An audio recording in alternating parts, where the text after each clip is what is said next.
The mission Coban is the newest mission in Guatemala. It has about almost 4 or 5 years from being split from the North, Guatemala North. It consists of Alta Verapaz, Baja Verapaz, and Petén, and is very, very big. So as I was saying before, my travel from Coban to Petén was about a 7-hour bus drive. And it's very, very different, Coban and Petén. Coban is a little bit more mountainous region, and the church is a lot more condensed. There's a stake in Coban, and there's a big building, which is the mission home, which is Barrio Uno, or the first ward. And they have third ward and the second ward, which are very beautiful big buildings. They have a huge attendance in Coban. But Petén's a little different, it's more spread out. They do have a stake, it's about 1.5 years old. And the stake center is a very beautiful building as well.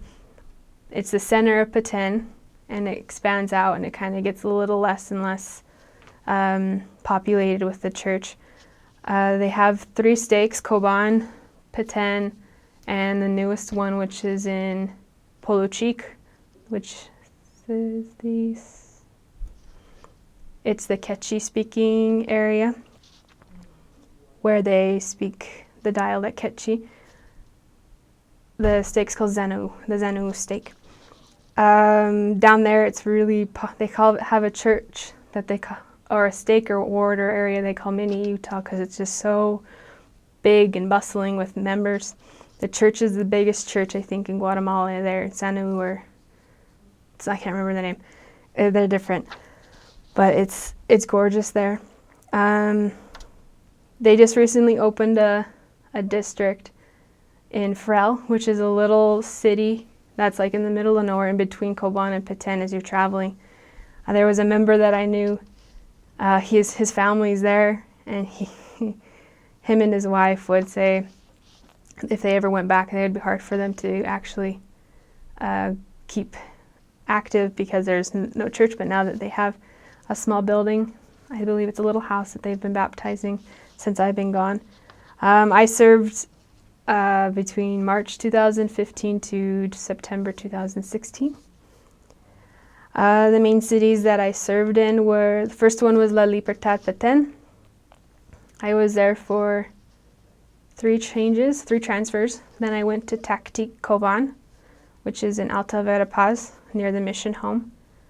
That's very small town.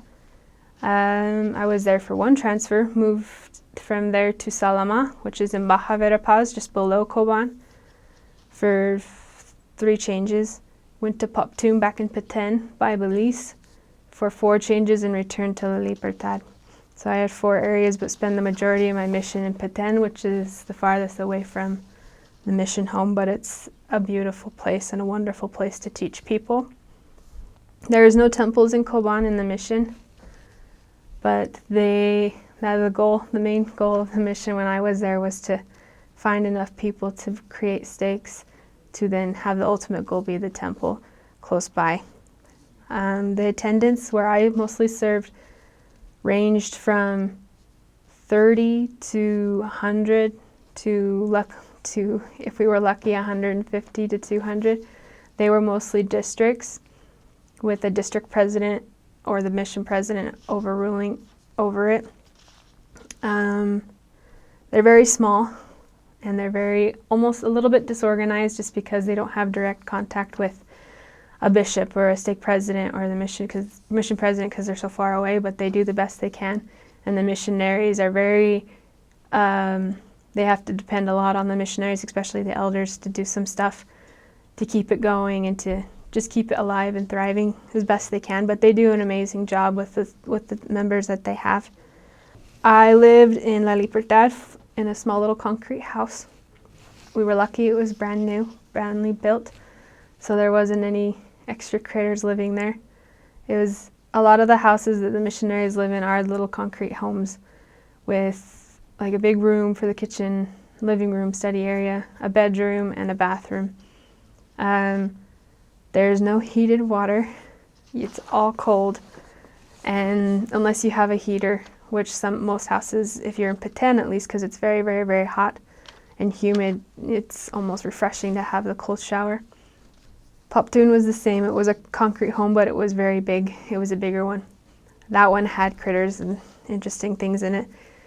Don't be afraid to find rats, mice, cockroaches. We even found a scorpion in our house.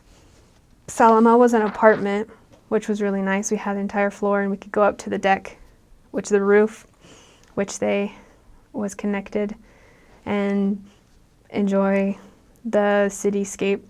Salama was more of a city. Peten, La Libertad and Poptun were more like little rural communities, lots of just homes and businesses.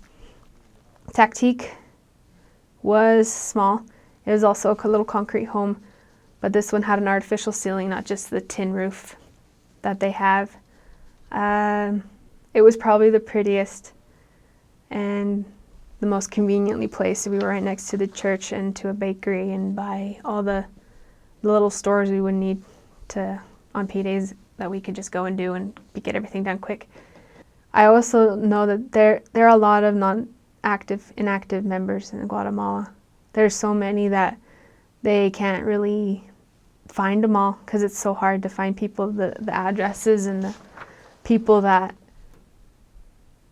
well, it's hard to find people. They would say, I live by the Tienda Maria, by the Catholic Church, and that's their address. There's no concrete way of finding people. So you'll have names but nowhere to go.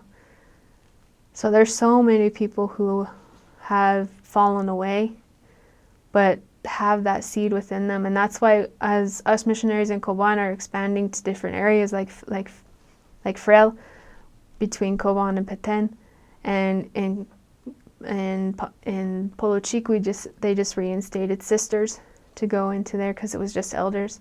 They added, I think, 3 sister areas. And it's amazing how the work goes along in Coban. They say that our mission is where the waters of Mormon are, and the temples of Taktik are the temples of the Indians of the Book of Mormon. There's so much possible history of the Book of Mormon within these people. They say that there's some people that you find that have the names like Nephi or Lehi, and they don't know where they come from, but they've just had it within their family. So there's so much, I guess you say, potential with these people, and they know that. They just need that little push that the missionaries give, the testimonies that they offer, and the struggle that they go. Like, we had contact in the rain and in the heat, and it's terrible. It's gross. Like, you don't feel like you're doing your job when you're all covered in sweat and covered in mosquito bites, and you stink and you're hungry and thirsty, but you still have to go out and knock on doors and share the gospel with people. It's like a lesson of resilience and diligence that Guatemala kind of pounds into you. Because it's always just like it is. It's the country of eternal spring. There's so many happy things there, even if it is a kind of dangerous place. Like, I would live there. It's just got so much good people, so many good people, and so many good things.